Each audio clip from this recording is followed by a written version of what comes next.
Estamos de vuelta, amigos televidentes. Ya tenemos la presencia de Ramiro Crespo, analista económico, con quien vamos a hablar, como lo había anunciado, sobre el tema de la deuda que mantiene el país, la deuda pública, tanto externa como interna, y las posibilidades de reestructuración, como se lo ha mencionado y se lo viene mencionando como uno de los retos de este gobierno, incluso desde la campaña, con la necesidad de ampliar plazo, bajar costos y alivianar el flujo de caja en relación al servicio de la deuda. Ramiro Crespo, muchas gracias y bienvenido. Muchísimas gracias, muchos saludos. Bueno, comencemos entonces en materia. La deuda, ha habido un debate, cuánto representa en relación al PIB, pero independientemente de cuánto representa en relación al PIB, esa carga permite la operatividad del Ecuador. Ramiro Crespo. Comienzan los problemas en el año 2020 y se ponen muy serios en el año 2024, donde solo de amortización de la deuda externa hay que pagar 6.000 millones de dólares, amortización del capital, no los intereses.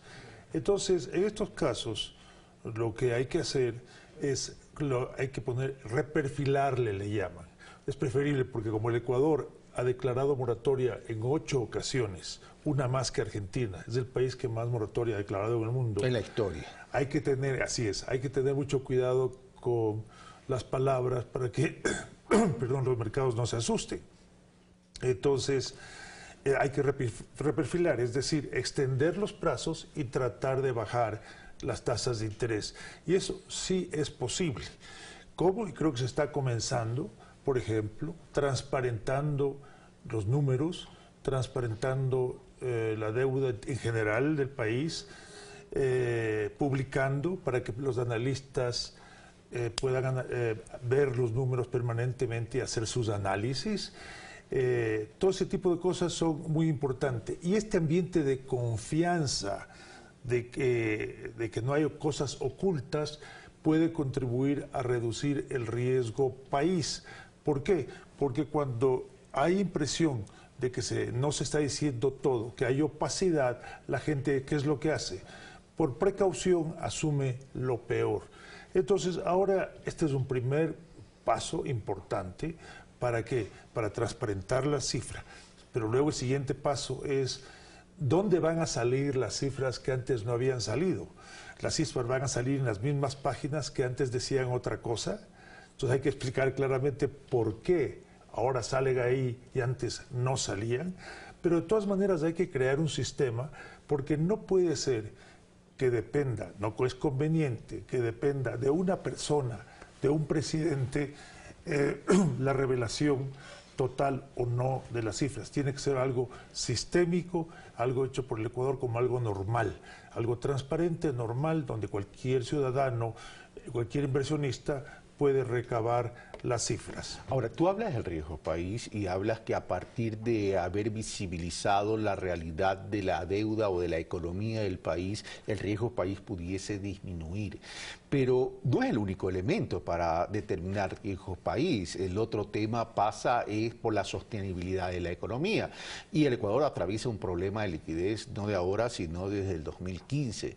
En ese sentido, ¿cómo resolver entonces ese problema de liquidez? Porque del mismo cuero salen las correas, es decir, necesitas liquidez para poder servir la deuda por más reestructuración que tú tengas y para poner en operación el Estado ecuatoriano. Así es. Bueno, el primer paso es obviamente extender los plazos, así se reducen los montos por cuota, los montos anuales. Ese sería el primer paso. Otro paso importante es crear confianza, tratar de mejorar la calificación del Ecuador. Eventualmente deberíamos llegar a lo que se llama grado de inversión, como son Colombia, como son Chile, por ejemplo. ¿Qué quiere decir eso? Que hay una cantidad de fondos de pensión, por ejemplo, en Estados Unidos, en Europa, que cuando un país es grado de inversión, sí pueden invertir en ese país. Al hacer eso, entonces aumenta el universo de demandantes, por lo tanto sube el precio y eso reduce la tasa de interés, porque la gente está dispuesto ¿a qué? A recibir menos pago por un bono de Chile, un bono de Colombia, que, por ejemplo, por un bono del Ecuador. Entonces, el Ecuador tiene que tratar de llegar a esos niveles, porque primero es muy conveniente pagar menos, pero adicionalmente nos pone en un nivel competitivo similar, porque una de las ventajas competitivas que tiene el Ecuador en este momento es que paga demasiado el sector público y el sector privado por las tasas de interés. Eso está pagando. Pero está pagando, lo que es muy importante. Yo creo que el anuncio que hizo ayer el presidente, que se van a cumplir los compromisos, por supuesto, es muy importante. Entonces, ahora lo siguiente paso es crear. Yo creo que nosotros tenemos que hacer varias cosas. Por ejemplo, se está hablando de vender activos del Estado en los inmobiliarios. Ojalá que se los pueda vender y ojalá que se haga un proceso que sea muy transparente, que cree confianza de que se ha pagado el mejor precio y que no han sido vendidos con ningún tipo de irregularidad. Espero que no va a ser, estoy seguro que eso no va a ocurrir. Pero luego tenemos que hablar de los otros activos del Estado, las áreas estratégicas. Por ejemplo, no puede ser que Petroamazonas, Petroecuador, que se supone que son de los ecuatorianos, no tengan balances auditados externos. Al tener balances auditados externos por una firma de gran nivel internacional, que cree credibilidad, vamos a tener primero los ecuatorianos más confianza en que esos balances son correctos, ¿no? Pero segundo, también va a ayudar a reducir el precio, el riesgo país. Inclusive va a permitir, como dice el ministro de hidrocarburos, señor Carlos Pérez, el ingeniero Carlos Pérez, va a permitir endeudar directamente a Petroamazonas para sus proyectos, a Petroecuador para sus proyectos, porque van a crear mayor confianza en los mercados internacionales. Otra cosa que hay que hacer, por ejemplo, con China. Es un tema muy opaco, hay que revisar esos contratos. Son contratos que se calcula con una tasa de 100%, pero ¿con qué? Con un colateral de petróleo. Entonces eso es carísimo, tomando en cuenta que el colateral es petróleo, que es prácticamente efectivo el colateral. Entonces nosotros tenemos que revisar cosas que se han anunciado que están ocurriendo. Por ejemplo, que el precio del petróleo, cuando se paga, o sea, cuando Petroecuador va a pagar con petróleo, la deuda o ese anticipo que ha recibido por lo que le llaman preventas, quien determina los índices y el precio del petróleo es el acreedor, es China. Otra cosa también, que se está pagando 3 veces más de lo que tal vez se podría pagar por lo que llaman el shipping o el transporte naviero. Entonces todo eso se puede reducir. ¿Para qué? Para aumentar esos costos, para aumentar los flujos. Pero vamos a siguientes factores también.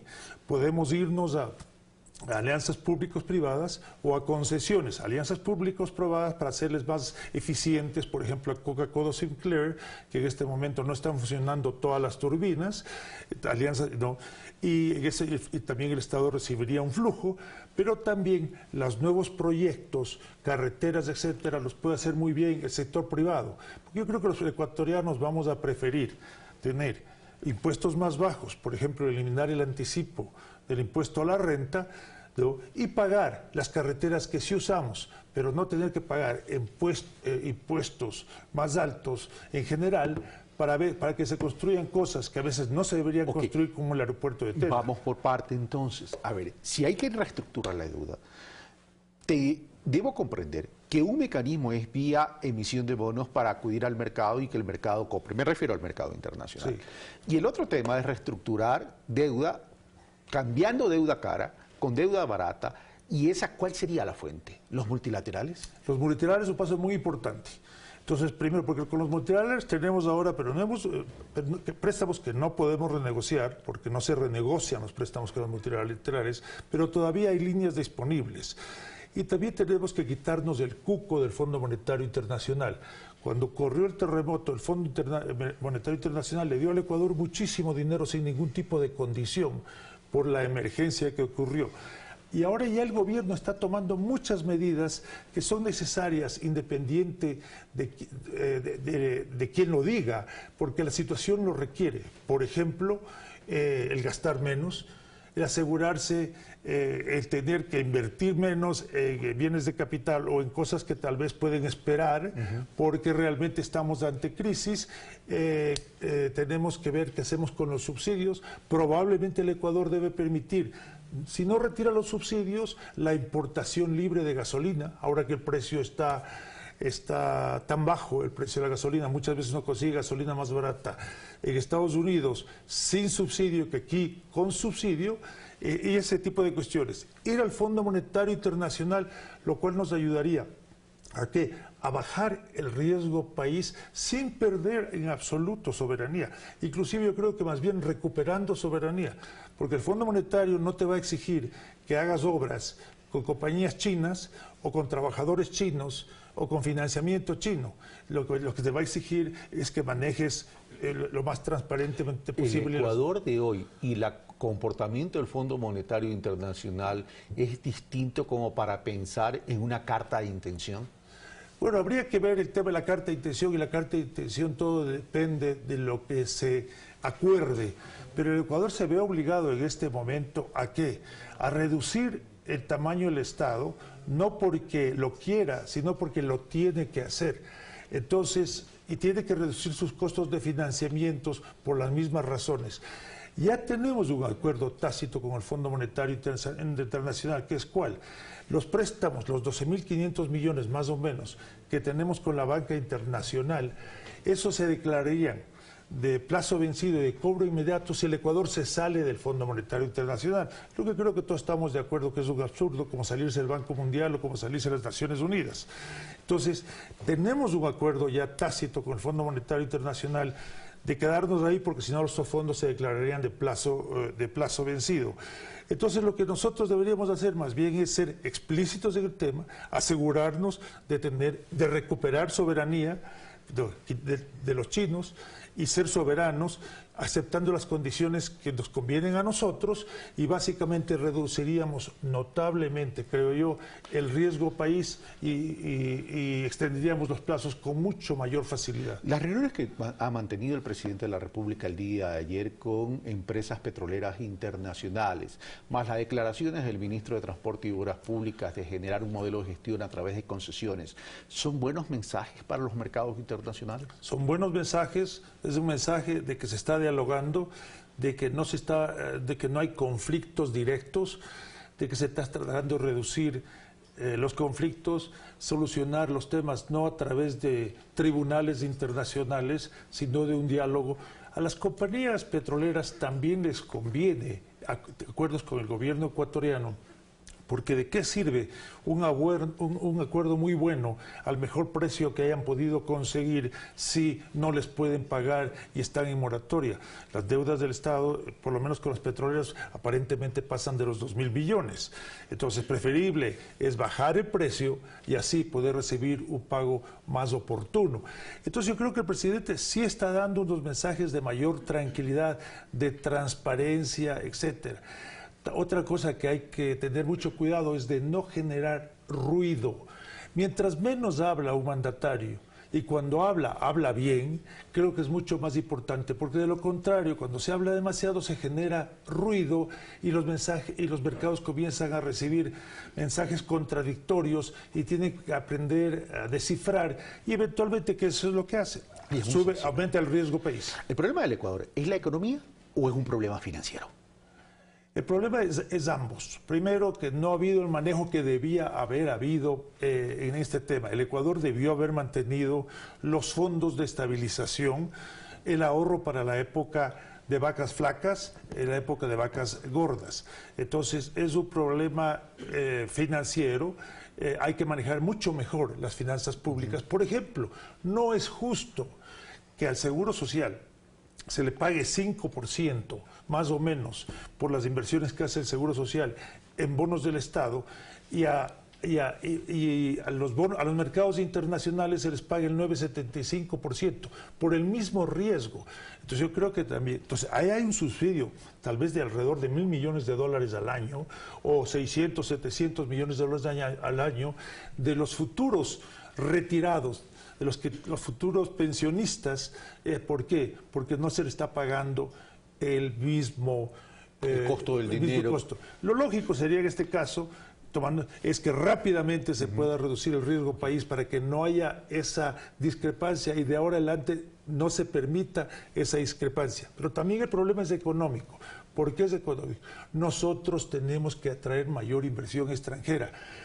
Es preferible tener inversión extranjera en un país en que donde invierten ganan y pierden. Si ganan, ganamos todos. Si perdemos, pierden ellos. A endeudarnos y tener que pagarles, no, ganemos o perdamos. Yo creo entonces que es preferible, hay que crear un ambiente para que venga más ahorro internacional a suplementar el ahorro nacional, lo cual va a ayudar mucho, inclusive a traer un know-how, a tecnificar el país y eventualmente va a fortalecer la economía. Ramiro Crespo, muchas gracias por estar con nosotros. A las órdenes. Una pausa y regresamos con Ney Barrio Nuevo, director del Centro Latinoamericano para el Desarrollo Rural, para hablar los retos del sector rural, que también es un sector tremendamente importante para el desarrollo del país. Venimos de inmediato.